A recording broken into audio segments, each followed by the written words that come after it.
स्वामी संप्रदाय समुद्धार समृद्ध श्री पुरुषोत्तम वदनानलावतार सर्वाम्नाय संचार वैष्णवाम्नाय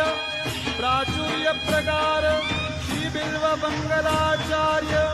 सांप्रदायिकार्पित साम्राज्यासन अखंड भूमंडलाचार्य चक्रचूडामणि विद्यावाचस्पति दश दिगंत विजयी श्री भागवत प्रतिपद मणिवर भावांशुभूषिता मूर्ति पदवाक्य प्रमाण पारावार पारीण भक्ति मार्गाद्य मार्तंड षड्दर्शन व्याख्यान सिंहासनाधीश्वर श्रीराजाधिराज शुद्धाद्वैत पुष्टि मार्ग प्रवर्तक आचार्य वर्य जगद्गुरु श्रीमद्वल्लभाचार्य